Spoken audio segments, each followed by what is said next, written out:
внимание на этот конкурс. Еще раз, уважаемые коллеги, поздравляю всех с началом учебного года. И разрешите слово предоставить нашему глубоко уважаемому, нашему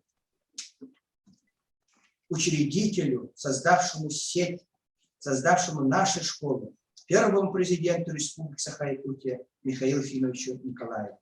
Уважаемый Михаил Ефимович, просим вас. Доброе утро, добрый день, дорогие друзья. Вы меня слышите? Да, слышим, хорошо слышим. Я благодарен вам за приглашение принять участие в сентябрьском совещании наших школ. И хочу поделиться своими мыслями, о котором вы постоянно думаете, в реальной жизни воплощаете. Это о воспитании.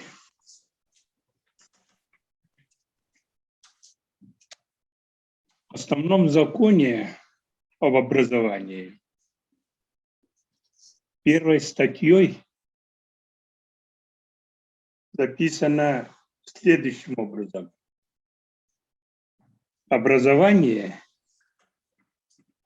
единый целенаправленный процесс воспитания и обучения, осуществляемый в интересах человека, семьи, общества и государства. Именно слово «воспитание» стоит впереди. Это имеет очень глубокую смысловую нагрузку. Именно воспитывая, мы должны давать образование. Образование еще не воспитывает человека. Это определенное направление только образования. Она узкая. И вот когда наполняется слово воспитание образованием, вот тогда мы видим процесс формирования личности, процесс именно сопровождающий на всю жизнь. Наше поколение знает, кому за 80 лет, перед учительством ставилась тогда основная задача – это научить ребенка читать и писать. Остальное приобретет в процессе жизни. А сегодня перед учительством, на мой взгляд, стоит наиболее глубокое по содержанию и трудное учить ребенка учиться.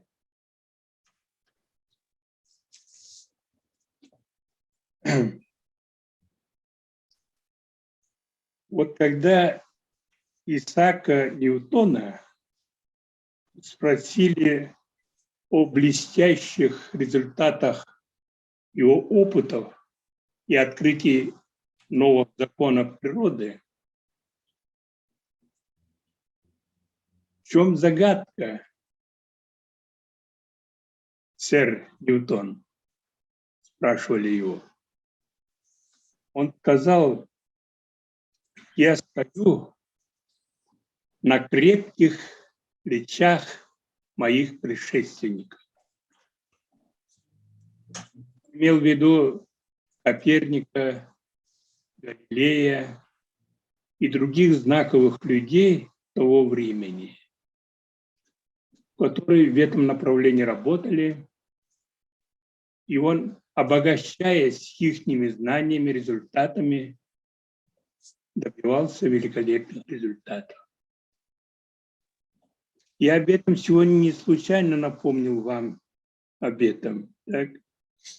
поскольку за последнее время, десятилетиями, я наблюдаю, что мы невнимательно относимся к процессу воспитания с точки зрения накопленного опыта наших предшественников.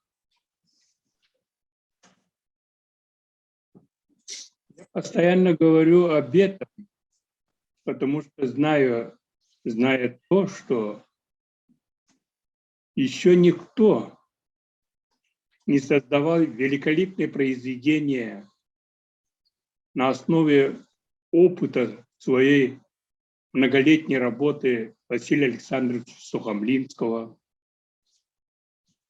Макаренко, все великолепной педагогической поэмой. Посудите сами, организация ЮНЕСКО в 1988 году имя Макаренко внес в список в числе четырех величайших педагогов мира. Вот за всю историю человечества они выбрали именно великих педагогов, которые действительно огромнейший вклад внесли в развитие и образования, и воспитания.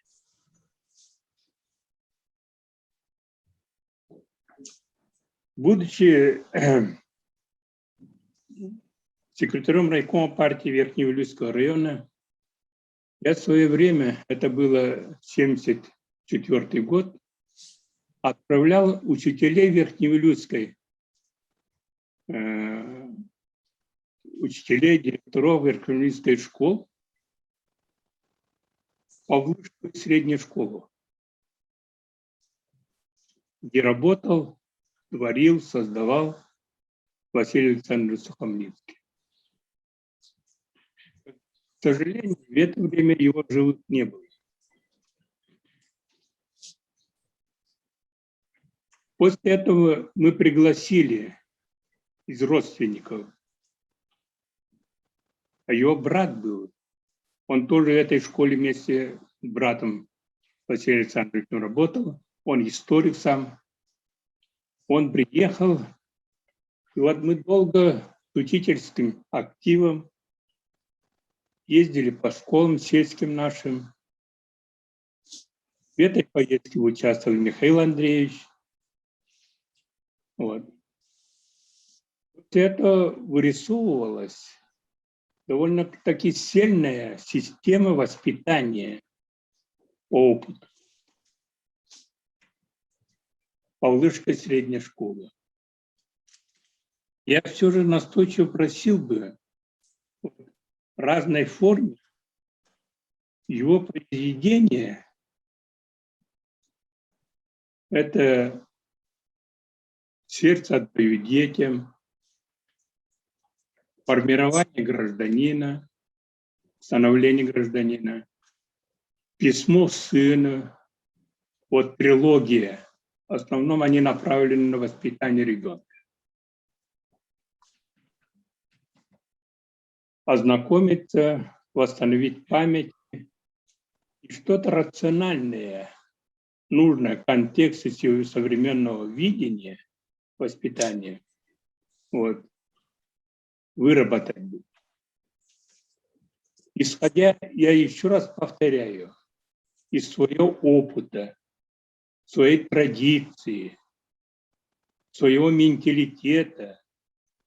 Ведь не случайно в 90-е годы я упор делал на то, что наши школы получали звание авторских школ. Они составляли сами методику преподавания, именно методику преподавания, именно методику воспитания. Они слепо копировали. Ведь вы поймите, мы по менталитету все же азиаты.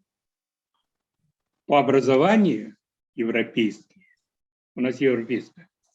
Вот это сочетание, она должна работать именно в интересах воспитания наших детей.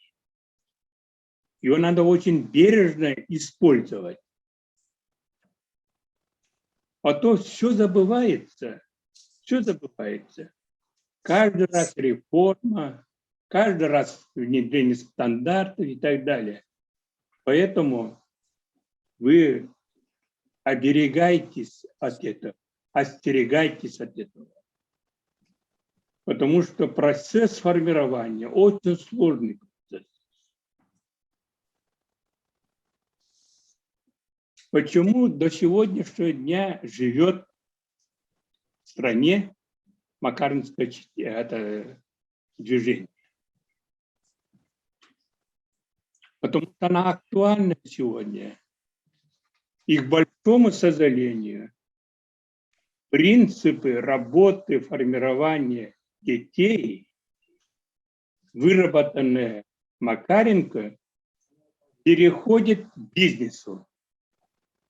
Именно бизнес взял его принципы организации своих коллективов, воспитания своих людей. А со школы вот эти принципы уходят. Казалось бы, в школьном возрасте, как было задумано, как было реализовано, те далекие, очень трудные годы, надо было сегодня еще раз более углубленно, применительно новым условиям, новым задачам применять этот принцип. Это поймите, в ее колонии воспитывалось 600 человек, ребятишек разных возрастов. Это не из лучших семей выходцы дети были. Вы все это знаете. Но он же сумел их сделать людьми, формировать как личности. За годы работы Макаренко эту колонию прошли 3000 человек. И практически ни один не вернулся в старое прошлое. Бродяжничать, хулиганить, по тюрьмам и так далее. Все стали жить людьми. Как он сумел это сделать?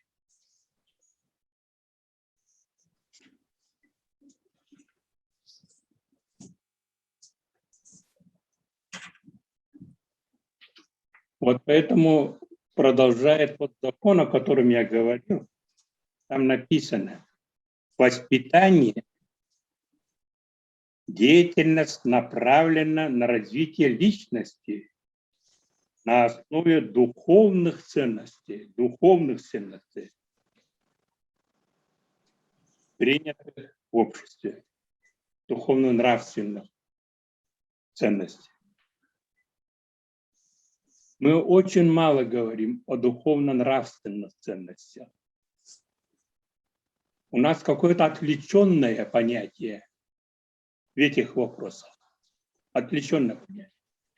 Да, нельзя воспитывать духовность, внутренние силы человека, его характер лекциями, докладами, выступлениями и так далее.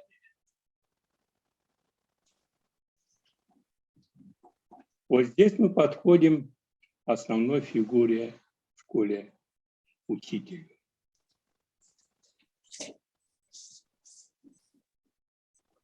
Учитель, возможно, он не агитатор, не пропагандист, не идеолог и так далее. Но громадное влияние формирования личности ребенка делает его поведение. Ее внешность. его интерес не ограничен в преподавании предмета. Широкий взгляд, широкий кругозор, широкое знание.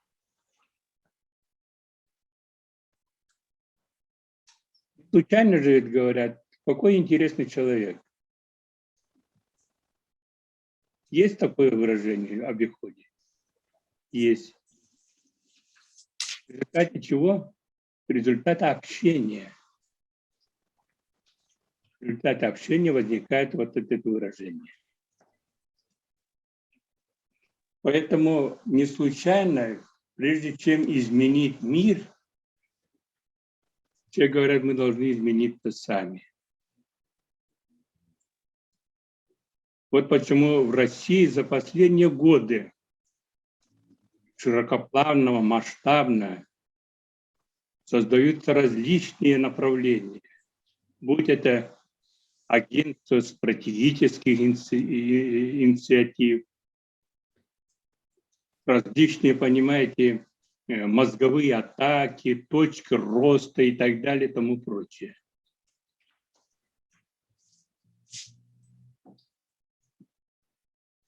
Они нестандартные. Вот наша беда в том, что мы замыкаемся, как буква в алфавите.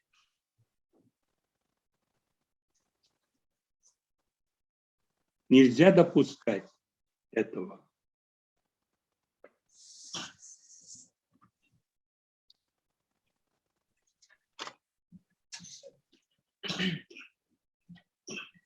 Второе – это воспитание коллектива, самим коллективом.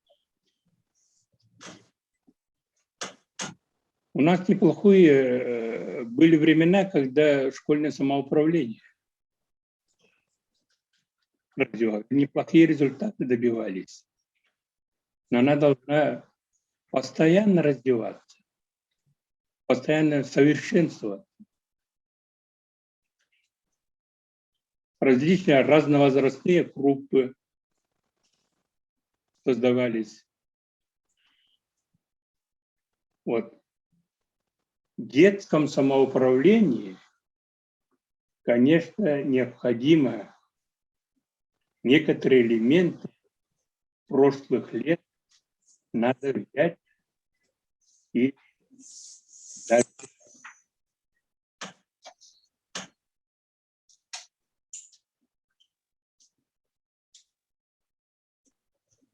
Самоуправление должна иметь свои правила, свои ритуалы. Ритуал очень серьезно воспитывающую роль играет. Очень серьезно. Простой пример, сколько эмоционально насыщает человек, когда у могилы неизвестно солдата возлагает венок, цветы. Когда посещает исторические места, где знакомится с монументальной культурой.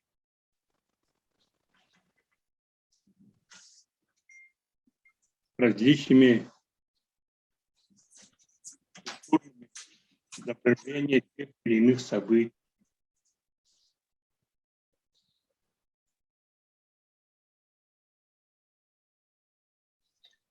У нас вот надо было общими усилиями подумать, что в нашей системе что были тоже ритуалы. Вот почему бы, например, 1 сентября, начало учебного года, посвятить полностью духовному насыщению душу ребенка.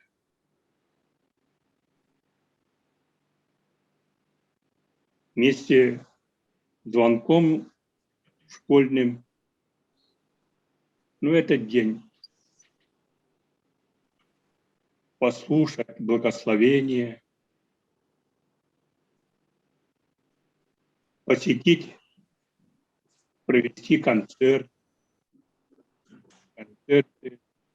посетить музеи, театры, где есть возможность.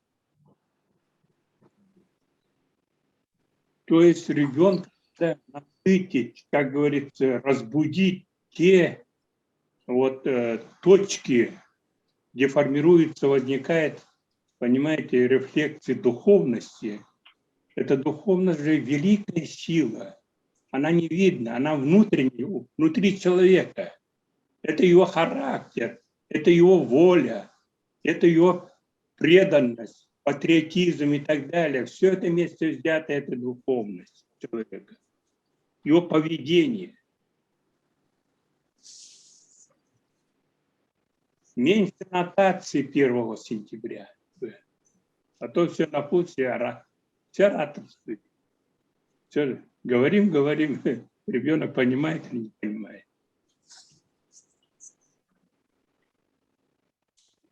То есть я ничего не навязываю, но надо подумать, что 1 сентября посвятить именно вот это, что в школе ребенок понял, что он пришел в это здание раскрыть свои способности, свои таланты.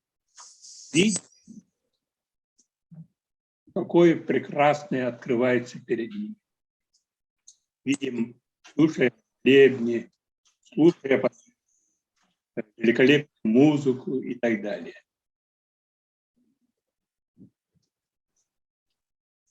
Трудовое воспитание.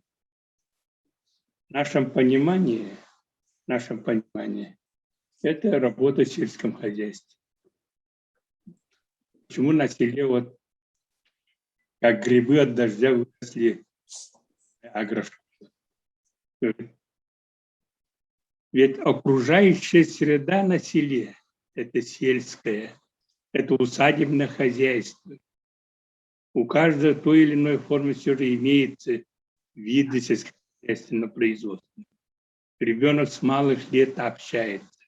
Но другой же ведь есть виды трудового воспитания. Вот в 20-30-е годы Макаренко в своей колонии открывал заводы, где производили электродвигатели. Уму непостижимо.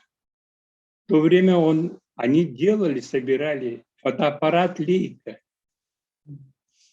Не помню, это фотоаппарат, наше поколение помнит. И за рубежа продавали. И зарабатывали неплохо. За счет чего, укрепляя материальную базу, свой театр имели и содержали. Никого протянутой рукой, ни спонсоры, ни так далее не вставали, а сами делали. Вот видя это, человек получал вдохновение, радость результатов своего труда, что он понимал уже именно своим талантом, способностью мог человек создавать свое благополучие.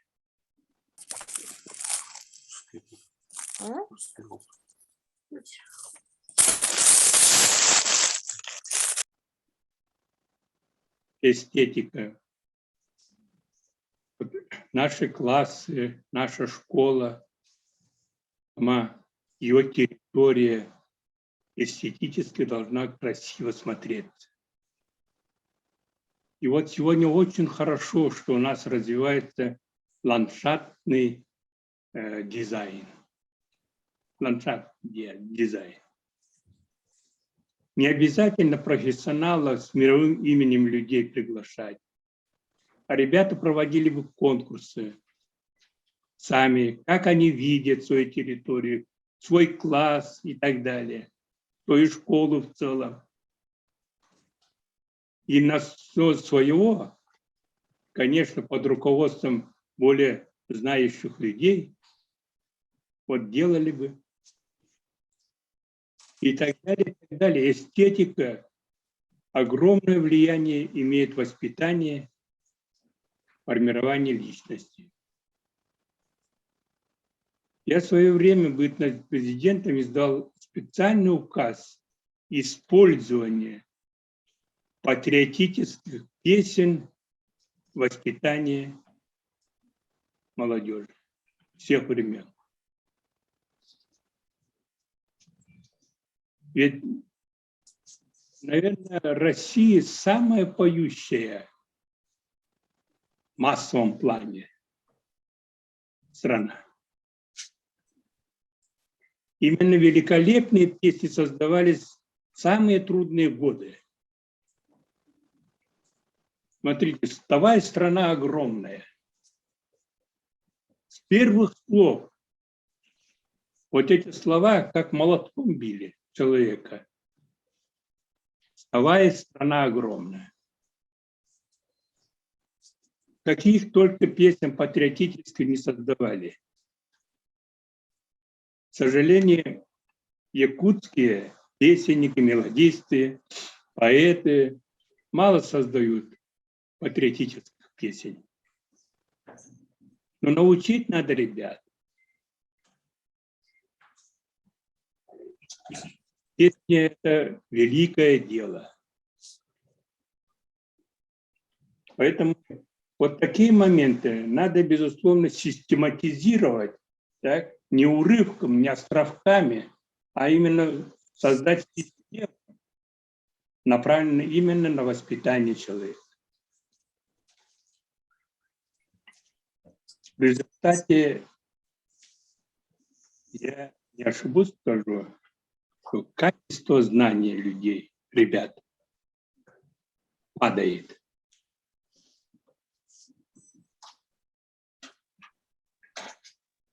Некоторые ребята не чувствуют востребованность, то есть ненужность.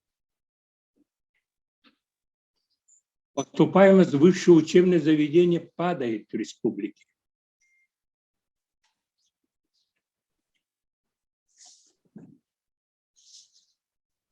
Тогда что будет у нас? Вот я когда недавно прочитал совещание, которое проводил город Якутск, и привел такие данные. В текущем году учебный год закончит 2254. 2254. Поступили в вузы 1298. Это столичное образование. 50%. 50%. Это провал, полнейший провал.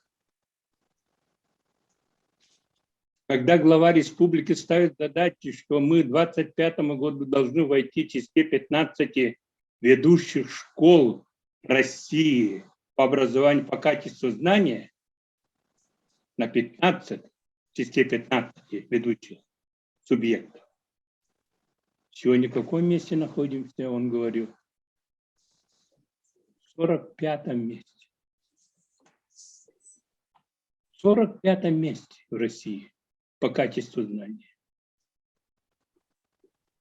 А когда тяжелые годы 90-х годов, Организация Объединенных Наций, ее подразделения проводила развитие человеческого ресурса в Российской Федерации по субъектам. Она констатировала, мы тогда, Якутия, в 90-м году занимали 47-е место. А в 2000 году 8-е место вышли. И спустя, понимаете, 20 с лишним лет такие показатели иметь. В то же время, понимаете, столько школ новых, великолепных построено. Повышена заработная плата, материальная база укрепляется. Так спрашивают, в чем дело тогда?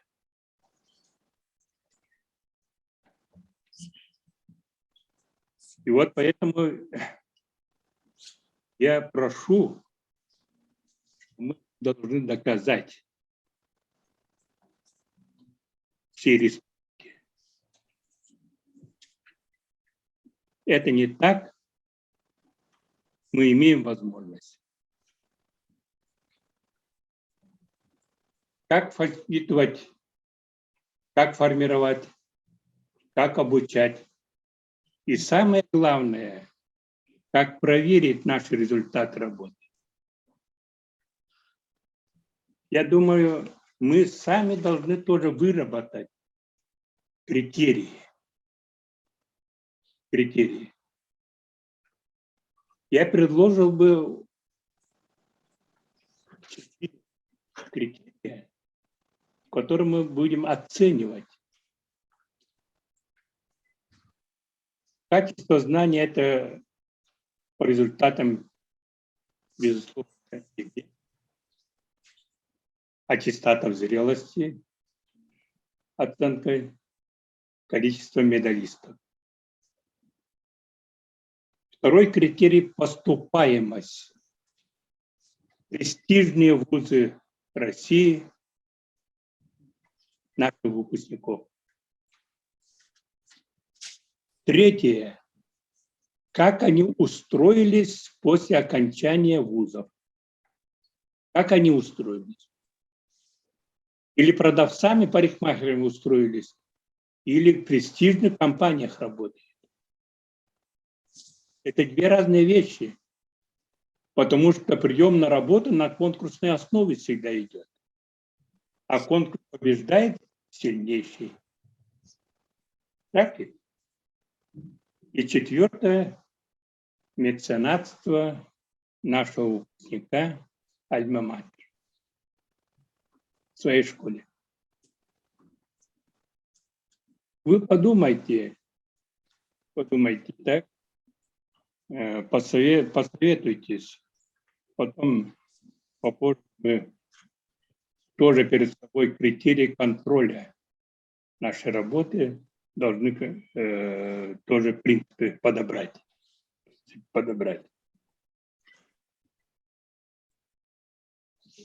Вот я недавно смотрел онлайн открытие школы, Актёмской средней школы, школы сада. И меня удивило то, что эту школу строили выпускники этой школы. Более 20 ребят. Кто сантехники, кто электрики, кто дизайнеры, кто архитекторы, кто и так далее, и так далее. 20 выпускников практически.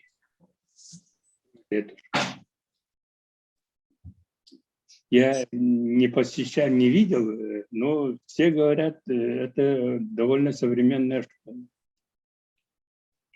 Ну, мы где-то весной и так далее, наверное, Юрий Иванович соберет. Посмотрим.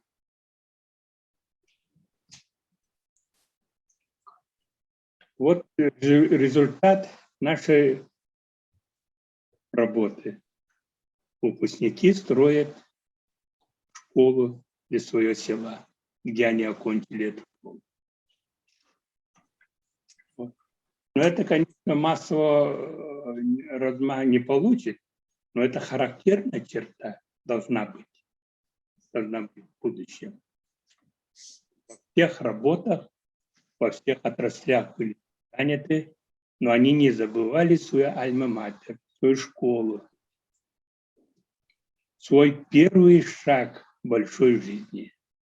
Вот так ребятам надо воспитывать, и наказ путевку, когда он окончит школу, надо сказать. Уважаемые товарищи, мы находимся сейчас в очень трудный период развития России. Так. Всех, наверное, замучила вот эта пандемия, огромный урон во всех отношениях. Принесла эта эпидемия, которая продолжается, к сожалению, не уменьшается в нашей республике. Мы должны отсюда очень глубокий вывод должны сделать. Мы должны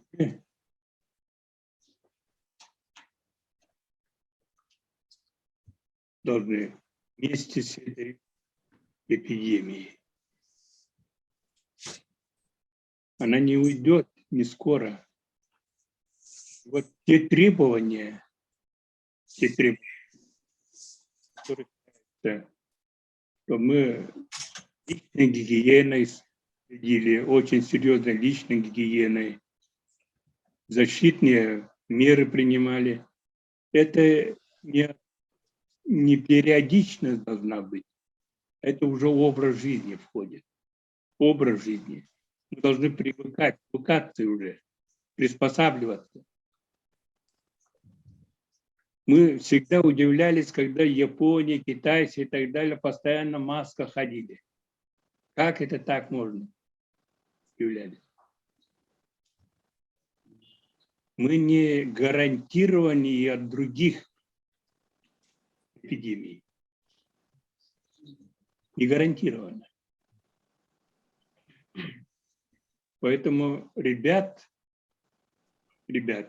с малых лет учить гигиене, личной гигиене. Ведь нас научили же зубы чистить в свое время. Мы не чистили. Чего греха таить? Не знали. Но сейчас все аккуратно чистим каждое утро.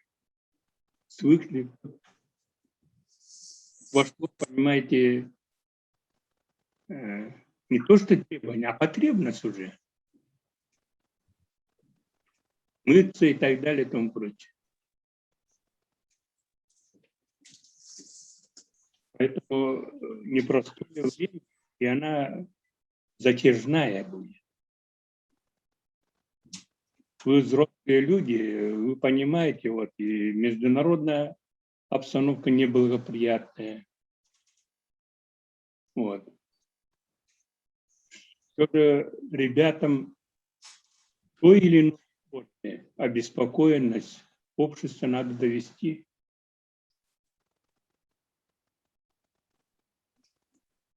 Я сегодня не касался роль родителей. Это следующих наших случаев будет. Надо тоже задуматься над этой проблемой. Но нельзя сказать, что родительская общественность не принимает участие. Но она насколько отвечает потребностям, вызовам времени. Вот об этом надо думать. Многие моменты они обязаны решать, родительская обязанность. Но это следующая встреча. И вот я без ложной скромности хотел вам показать вот эту книгу. Она написана, издана в 2019 году. Наверное, многие знаете, да? Познавать, чтобы созидать. От физико-математической олимпиады до всеазиатской физической олимпиады. Она носит более информационный характер. Вот. Как бы все же ребятам довести бы, чтобы какое-то коллективное чтение или что ли делать. Ребята знали, о чем речь идет. Здесь многое могли бы использовать моменты, использовать в своей работе. Вот. Мы, к сожалению, все же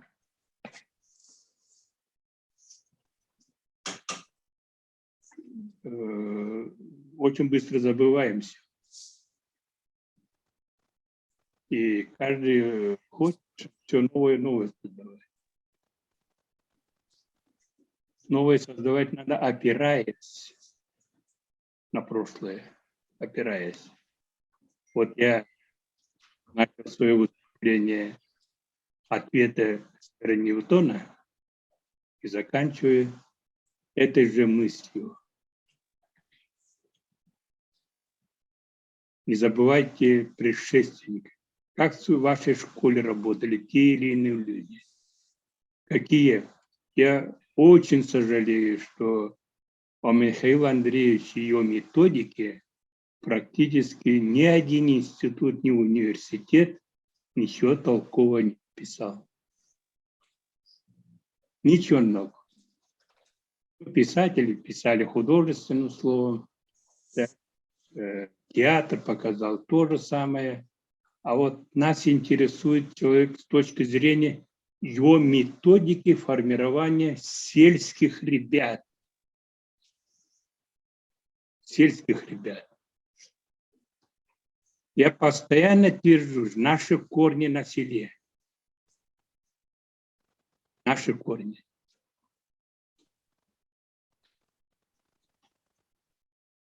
Значит, наша культура, наш менталитет, наши обычаи, наша культура, традиции и так далее формировались на селе.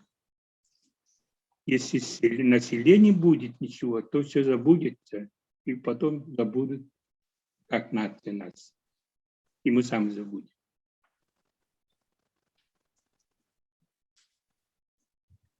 Успеха с большой надеждой и верой. Не торопитесь, оставайтесь.